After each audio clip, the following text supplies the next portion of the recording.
Hello, everyone, and welcome to the Wolfpacker Show. My name's Ethan McDowell, and I am here with Noah Fleischman. It is time for another one of our weekly basketball updates. If this is your first time watching our basketball update show, it's going to go something like this. We're going to talk about everything that happened in the past week, and then we're going to look forward. It's pretty simple, pretty basic. We're going to talk men's and women's basketball because there's a lot of hot button topics to talk about with both programs right now. Some excitement brewing around both teams, and we're going to break it down all over the next half hour or so. Before we do that, I just want to, a couple housekeeping items. We are both writers for the Wolfpacker.com. That's NC State site on the On3 network. So go check it out. We're both covering, both basketball teams. Football recruiting literally never stops. So we're both still covering that. And there's a lot of fun stuff going on right now around NC State athletics. A lot of good momentum. Like we said, around both basketball teams, around the football program, and there's no better place to get the latest news, get the latest analysis than the Wolfpacker.com. Right now, it is only $1 to join for your first month of premium access. That includes our message board, premium recruiting scoops, team analysis. When a basketball game ends, guys, we put up a story right at the buzzer, and it's instant analysis right there. Get your thoughts there and then take it over to the message board and share your opinions on what happened. So go check it out. It's only $1 and well worth it in my extremely biased opinion.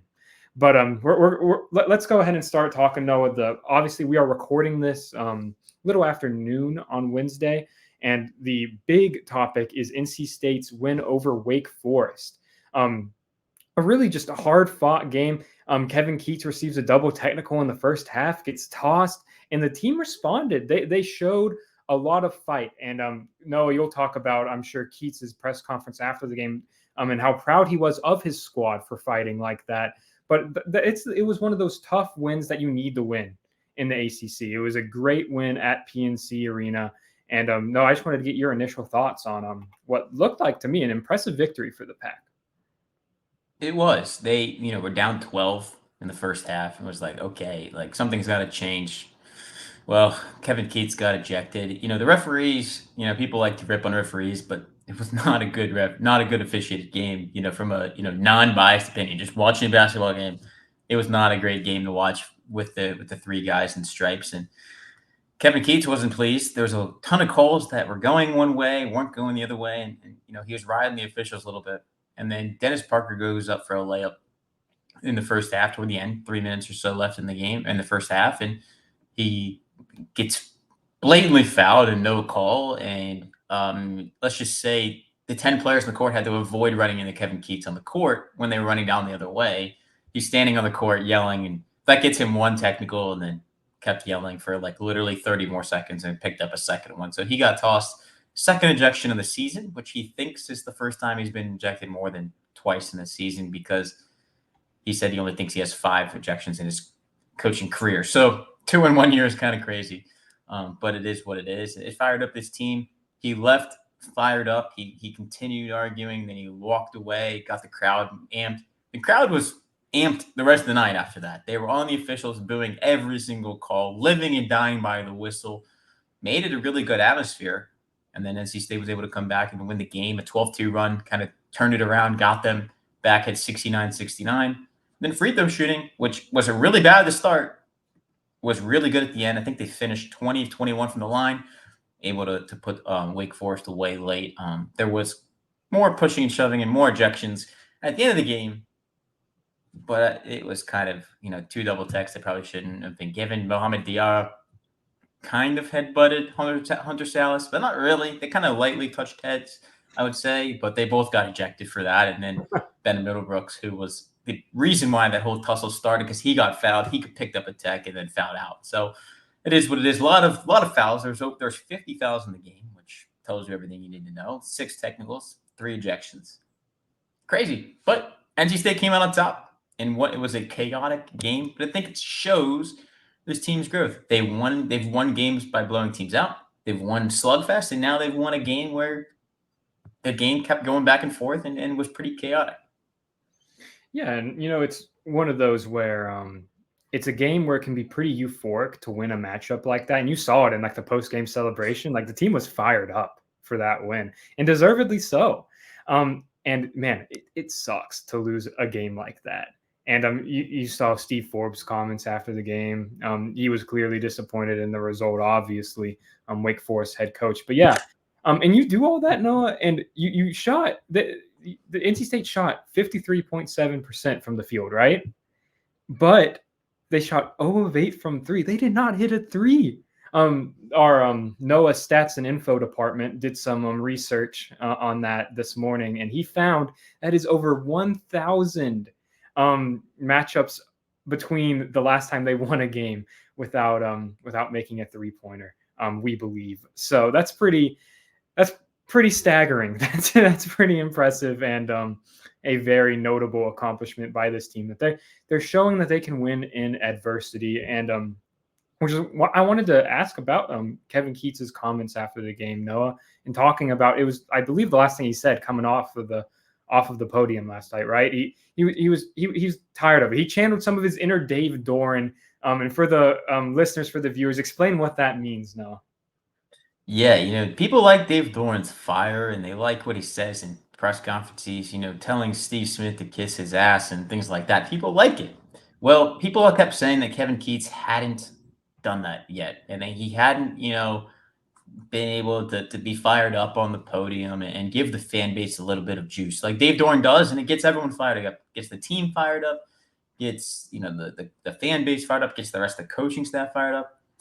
Before he left the podium, which, the SID, Craig Hamill was like, all right, let's wrap things up. Keats was like, I want to stay here for 10 more minutes. He was fired up. He was a happy camper.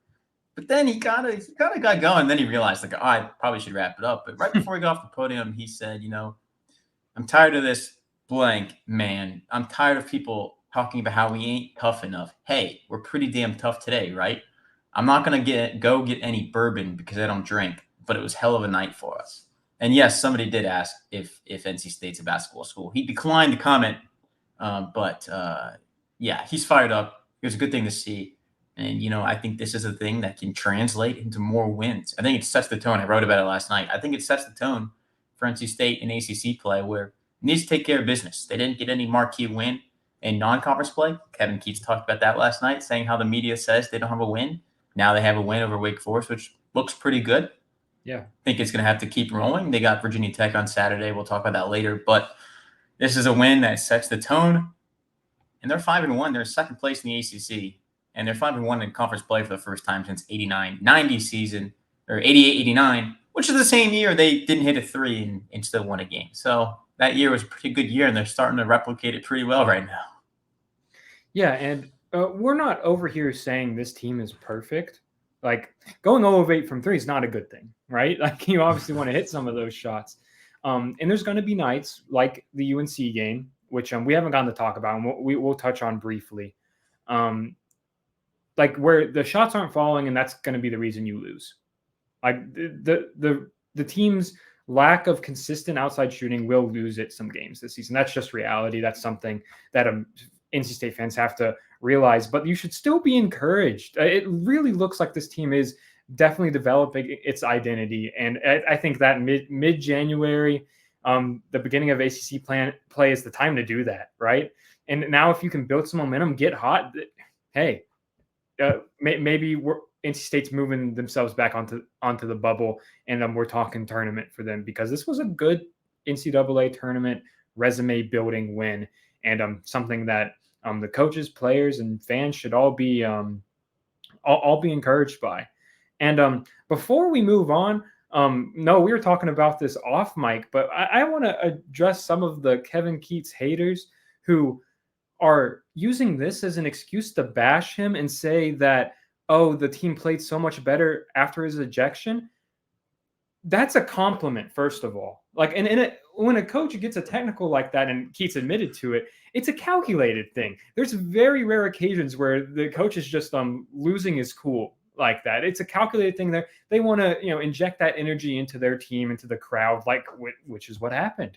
And I saw fans using it as an excuse to be like, oh, NC State played like a completely different team when Kevin Keats was in the locker room post-ejection.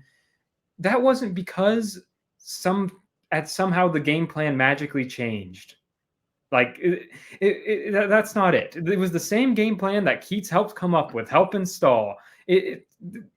Just because he got ejected doesn't mean NC State changed fundamentally as a team. The win that you saw from the Wolfpack was because of the culture, because of the mentality, because of the decisions Kevin Keats made in that game before and during his ejection. So I just had to get that off my chest, Noah. Sorry, but I think it's just important to address that Keats deserves credit, not criticism, for the way things unfolded last night. Yeah, he energized his team with the ejection. He did say he only thought he was gonna get one tech and stay in the game, and but the second one he wasn't feeling great. He coached in a mask. Some people think maybe he wanted to go sit in the back and just wasn't feeling good, and he felt a lot better I think after the win. But yeah, the last thing I think we should touch on here, and we'll talk about. I think it's a good segue into North Carolina real quick. Is they didn't make any threes, but they only took 8. They've taken 15, 17, 20 in almost every single game this year. And even when the three ball's not falling, they're still taking a lot. Well, I think it showed growth last night where they don't make a three, so they just start dribbling in closer to the basket, get your twos, they add up, and you end up coming out on top. I think it was good growth. They'd rather go 0 from 8 rather than the 2 from 20 that they had a couple of games to go, right? I think that's a lot better than 2 for 20 against North Carolina. I think that at least, right? You're going to keep taking them. You're going to make them, right? Odds are they're eventually going to fall. But they were able to adjust and say, you know what? Go inside. They shot 63% inside the arc. That'll win you games. And that's what it did against Wake Forest. And against a team with like 2 7-footers too, like Wake Forest, it's not like they're any slouch as well. So that was they did get them in foul trouble. That was part of the plan. They got Efton Reed. Right? Yeah, Efton Reed came out early. He fouled out pretty early in the game. Andrew Carr, who was their leading scorer, he fouled out toward the end. But getting Efton Reed out of the game helped a lot, open up things. Without DJ Burns, who was sick for most of the game, I think there's a sickness going around the program. They're finding different ways. Mohamed Diarra and Ben Middlebrooks, probably the 2 stars of the game, going up against 2 7-footers, and Diarra with 13 rebounds, which I projected on my 3 thoughts and a bold prediction. Said he was going to grab 13. He grabbed exactly 13, so we'll take it. And then Ben Middlebrooks 5 for 5 from the field. So those 2 guys, they deserved a little shout out for what they did against 2 of the tallest players they're going to play against all season. Awesome. Well, let's look forward here before we go to the break. There's only one game between. Oh wait, no. First, sorry, I skipped ahead. Let's look at the UNC game briefly. I'm sorry, like many NC State fans, trying or have already forgotten about that game. Noah and I were both there. We watched the Wolfpack fall on 67-54. They kept it close for most of the game, but it unraveled towards the last couple minutes. NC State did not shoot well. And UNC's a really good team. They're a top 10 program, and they sure as heck earned that win. Harrison Ingram was a problem. He had 19 boards on the night for the Pack, and then RJ Davis ended up heating up in the second half after both teams were pretty much ice cold in the first. But Noah, is there anything that now about more than a week removed, is there anything you're keeping in mind, taking away from that game that NC State fans should care about? I think it was 3-point shooting was a concern, but shooting in general was a concern. They had their lowest shooting night of the season. They were able to rebound at Louisville, put up a 50, just above 50% from the field. Again, another night above 50% from the field, even without a no 3. So I think that they've been able to grow, right, from this game where they didn't make shots, where sometimes it's basketball, the shot just isn't going to fall. It is what it is, but they've rebounded well. They've shot the ball now consistently well, 2 straight games. We'll see if they can do it for a third. But other than that, it may have just been one of those nights where it's just not your night. And that happens in a sport where you play 30 games in a season, right? That happens in baseball when they play 50 in college or 162 in the MLB. It happens. You can have an off game. It's not the end of the world like it is in football. You lose a game, it's like, okay, well, there's only 12 of those chances to win. There's a lot of chances to win in college basketball, and one off night's not going to kill your season. And so far, we've seen NC State's not let that one off night turn into 2 and 3. They've been able to turn it around, and now they're on a 2-game win streak, getting ready for Virginia Tech. Yeah, and in between those home games, like you mentioned, they did hit the road and go to Louisville, and they won that game 89-83. They were leading it by 9 at halftime. In the second half, things got pretty rocky, and it looked like that could be a game they were going to drop. But they pulled it out. Another tough win. Got the stops when they needed to there at the end, and DJ Horn bounced back in a huge way with his 27-point outing, despite coming off the bench because he was 30 seconds late to a team meeting or film review or something like that, right? So, yeah, it's a good win, and like you said, 2-game winning streak going into this matchup against Virginia Tech at home again. Noah, from what you've seen, just any initial thoughts on that matchup? It's going to be, it's the ACC. Every game's tough. Doesn't matter who they're playing. Virginia Tech's been up and down too. I think it'd be a good game, but for NC State, when you look at the wins and things it's got going, I think it's a game you can't afford to lose right now. If you're NC State trying to put together an NCAA resume, they pick up a quad 2 win against Wake Forest. This one will also be a quad 2 opportunity. So you got to kind of rack up these wins. So far against quad 2 opponents, they're 3-0 on the season. It's good to have, especially if these teams can kind of work their way up. Yes, at home it's kind of hard, with Virginia Tech being in the 50s in the net. To be a quad 1 win at home has to be in the top 30. Probably won't see it moving up into that. But quad 2 wins are still really helpful when it comes around to March. So I think it's a game that you can't afford to lose. They'll be okay if they lose, but it's really one that I think that they need to win. Yeah, and you look at Virginia Tech's schedule. They beat Louisville by 7, so close one, kind of the same as NC State. They got boat raced by Wake Forest, 23-point loss on the road there.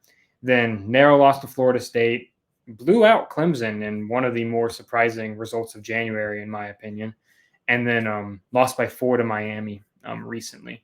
So, like you said, this should be a game they win.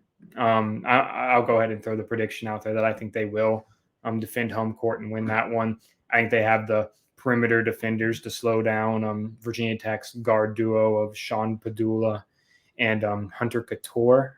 But I think I'm pretty confident projecting a win there. What about you, Noah? I am too. You got to slow down Padula. He dropped, I think, career high 33 points against Miami, so he can obviously fill the bucket. But I think NC State has the defenders to do it. Jaden Taylor did not have a great shooting night against Wake Forest, but he had a big steal late in the game. He's kind of one of those lockdown defenders you put on the team's best player. We'll see him on probably both of them. And DJ Horn's not bad defender either. He's gotten really better. I think he's improved a lot throughout the season defensively as a guard. So we know what they have on the post. Now the guards are really playing well in defense, and State is looking like a good defensive team, especially what we saw them do down the stretch against Wake Forest and able to kind of put that run together and get rolling. So I think they'll win. They're going to be favored at home when the line comes out on Friday, and we'll see what it is. But I think that I'm comfortable saying they'll beat Tech before hitting the road to Virginia, back-to-back Virginia games here, one at PNC and one in Charlottesville. Absolutely. And before we dive into everything to do with the women's team, I want to say a quick thank you to our sponsor, Game Time. Game Time is a ticket buying and selling marketplace. Whether you're looking for tickets to NC State's next basketball game, a Hurricanes game, a concert, comedy show, pretty much anything you need a ticket for, Game Time has it. You can find Game Time on any app store or on your web browser at gametime.co. That's .co, not .com. And go check it out. Tickets right up until puck drop, tip off, the first song of the concert. It's very useful. I'm a big fan. I tend to buy my tickets last minute, so it's pretty much the perfect ticket buying platform for me. And another thing I really appreciate about it is when you go and you look on the app, which I use frequently, it shows you, first of all, cheapest ticket right at the top. I appreciate that. They're not trying to sell me anything other than the cheapest one. And you can see exactly the view from the seat that you'd be sitting in. I'll hold it up for those watching on YouTube. You can see from my phone.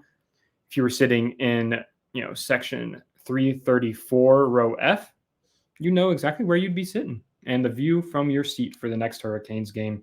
Right now, we have a deal going where if you go on there and it's your first time using Game Time, use code Wolfpack, all caps Wolfpack, off for $20 off your first purchase. It's a great deal. Save some money and help us out a little bit too there. We appreciate it, and go check it out. It's Game Time on any app store or on your web browser at gametime.co. All right, Noah, let's talk Wolfpack women's basketball, the number 4 team in the country after a brief departure from the top 5. The Wolfpack's back in the top 5, about where I'd say they should be, around that 3-4 range. I think is a good ranking for them, and they rose because they beat the crap out of UVA last week. They absolutely blew them out. It was not close. It was maybe the fastest bucket I've ever seen in a basketball game. Isaiah James took the opening tip-off, and I'm not kidding, just sprinted straight to the opposite goal, got a layup to fall, and it was NC State was up 2-0, 7 seconds in, and really never slowed down. That was the impressive thing. You've seen the Wolfpack kind of let off the gas at times this season. They definitely did not. Zoe Brooks, who is slotting into the starting lineup with River Baldwin out, had 19 points. That's a career high. 4 steals, 3 assists, and a couple of boards. Hit a 3. She just keeps getting better and better. She is one of the best freshmen in the country. Absolutely one of the best in the ACC. And it was just an encouraging win. They held UVA to 32% from the field, and that was with like one hot quarter in there, but the rest of the day it was pretty much just complete dominance. They didn't allow any more than 21 points in a quarter and held them UVA into the teens in every other quarter, while NC State also scored their highest total of the season. If they didn't back off, they would have hit 100 points with ease, but Westmore put the backups in, and the scoring pace slowed from there. But Noah, what were your impressions from that? Watching the Wolfpack bounce back from their first loss of the season in a big way. Yeah, I was curious to see how they would handle a loss because if you don't, we talked about the men's team, right? You lose a game, you can't let that beat you twice, 3 times, 4 times. And they were able to rebound really well against a team they've just seen. I think that might help too. They just played Virginia like 2 weeks before, turn around, play them at home. And it wasn't a game, as you said. They were able to, jump out in front and kept it going. So good win for Westmore and company. Back in the top 5. It should be number 3. I'm going to go out there and say it. Colorado's at number 3. Colorado has 1 loss to NC State. It always boggles my, by 18 points. It always boggles my mind in the AP poll, men's basketball, women's basketball, football, when there's 2 teams very comparable. They've played each other, and the team that lost is ahead. It's a more recent win. They did get a good win. I can't remember who they blew out, but they blew out Stanford. So, it was a good win for them. But still, I think you could justify putting NC State at 3 and Colorado at 4. It doesn't matter. It's January. Things happen by the time March rolls around. I think both could be number 1 seeds. Colorado probably won't be. They'll be a top 2s, be in the 2s. But overall, I think, NC State did a really good job at rebounding from its loss. And was able to move forward and get a good win. And now they're on their bye week. Yeah, and there was a couple encouraging signs from that game, right? You had 1, 2, 3, 4, 5 players in double figures scoring. And one of those was Lacey Steele, who a freshman guard who's really coming along very quickly. She's improving really fast. She was never hesitant to shoot this season, but now they're really starting to fall, and you can see that confidence growing rapidly. She had 13 points in this one, 5 of 6 from the field, 3 of 4 from deep. She probably needs to shoot a little bit more if she's shooting that well. But she had a great game, and she's put it together. I think it's 3 of the past 6 games she has been in double figures. So, if you can start to get that consistent contribution, she's the first player off the bench now. Now that River Baldwin's out and Zoe Brooks is in the starting lineup. So they need her to be that level of player, and she's risen to the occasion. That's been great to see. That's a great sign for the Pack because River will be back. And she's probably going to miss a few more games based on Wes Moore's timeline that he shared with us. River will probably return, I'd say, in late January. But and when she's back, then you have, if you have at that point Zoe Brooks and Lacey Steele as with legitimate ACC experience coming off your bench, that's a deep team. That's a deep team right off the bat. And you don't never want to say this River Baldwin's injury is a good thing for the Pack, but they're learning to play without one of the best post players in the ACC, and that's important. Whether River gets in foul trouble down the line, or stuff like that. So they're going to grow as a team because of this injury. And when River comes back, it could be scary. It could be scary because River Baldwin was playing at a career best pace before her injury. And then you look at how they've been shooting behind the arc against UVA. Noah, they shot 43.5% from three. That's not the strength of this team. That is not supposed to be what they're really good at. And I think they'll beat any team in the country. I'll go ahead and say that if they shoot 43% from three, they're going to beat any team. I have a hard time seeing any team beating them because they're so good in every other aspect of the game that if their shots are falling from deep, it's a buzzsaw. It is a Wolfpack buzzsaw that is going to be hard to beat on any given night. So we'll see if that becomes a trend as well as we continue through the ACC schedule. But I don't have that many more takeaways from the UVA game. It was the only game of the week for the Pack. They have their bye week here before resuming action tomorrow, Thursday night against Miami. But they completed the season sweep over UVA. UVA's 0-4 in the conference right now. That's not necessarily going to be a quality win, but it's still good to go in there and leave absolutely no doubt. Ahead of this matchup against Miami. You look at the Hurricanes. Last year, really, really good team. Made a tournament run. This year, they've struggled a little bit to start conference play. 11-5 overall, 1-4 in the conference. They've lost 2 in a row, but they are 10-1 at home. Noah, they are a really, really good home team, and they will present NC State with some challenges throughout the matchup. They're going to have to deal with, and I'm sorry if I'm mispronouncing your name here, Kyla, but Kyla Oldeker, who's a 6'6" sophomore forward who, good player, one of their leading rebounders. And with River Baldwin out, you don't really have anyone in that starting lineup in that top 7 that's going to be able to really match up against her height-wise. And NC State has, in back-to-back games, given up 20-plus points to post players. So that's the main concern for me, Noah. They do such a good job with everyone around the post players that it hasn't really been a huge issue yet. But, keeping an eye on how they guard Kyla. And they have more height. They have another forward who's 6'4". So it's a tall team, but we'll see how NC State handles that task on the road as well, which is always fun. A fun test after they lost their last road matchup. And Noah, do you have any thoughts on that showdown with Miami in Miami? Yeah, you said they're 10-1 at home, and their only loss was to Louisville to open ACC play. A 5-point loss to a good Louisville team. It shows that Miami can hang, but you look at who they've played. They do have almost a 20-point loss to Baylor, who was number 10 at the time. They did lose almost by more than 20 to Virginia Tech last week. So up and down team. We'll see what they can do against the Pack, who is another top 10 team they'll see. They're not afraid. They've played 3 ranked teams and have played Louisville close.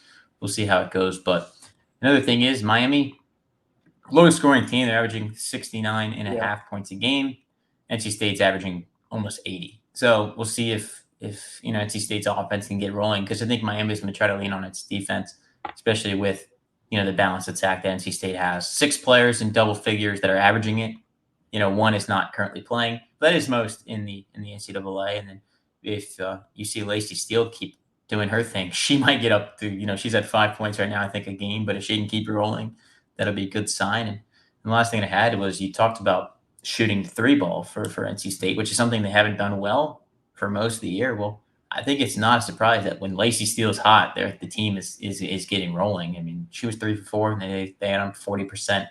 That's a good thing to see. And they brought her in to be the shooter.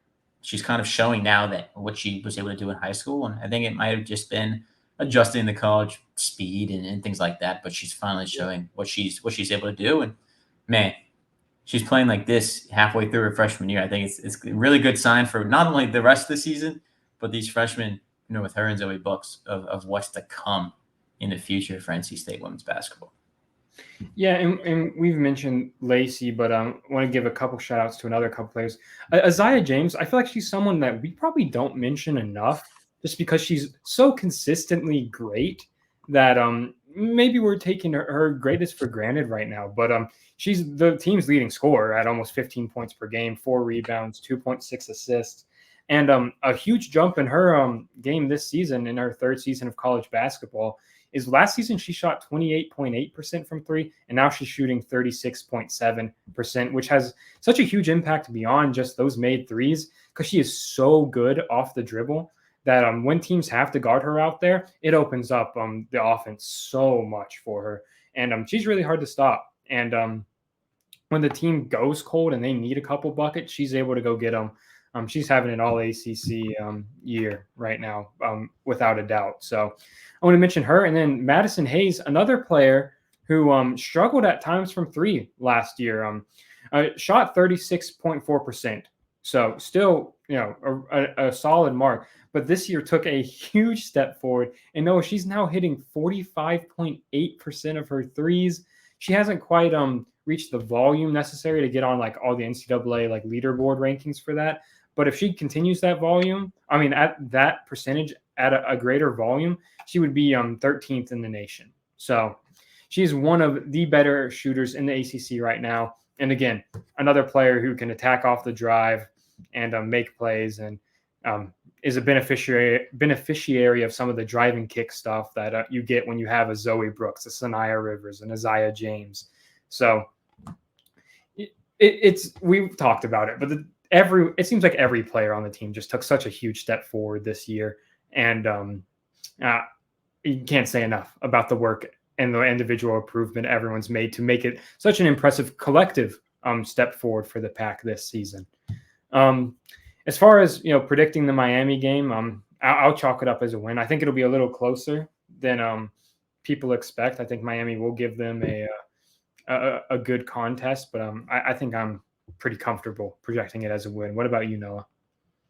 Same thing here. I think that it might be a little closer, just the fact that NC State hasn't played in a week. They had their little week off. Yes, they've practiced. They got some time to heal their bodies.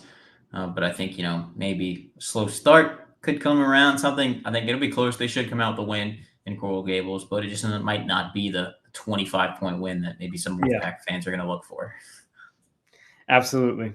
All right. Well, that's all from us, folks. Thank you so much for tuning in. Really appreciate your time spending it with the Wolfpacker Show. We'll be back next week. Similar format. Hey, I guess unless news breaks like it did last week. So keep an eye on your YouTube feed if something does come up. But if not, we will see you next Wednesday on the Wolfpacker Show to break down all of the predictions I'm sure we got right and preview what's next. All right. Thank you all for watching and have a great Wednesday.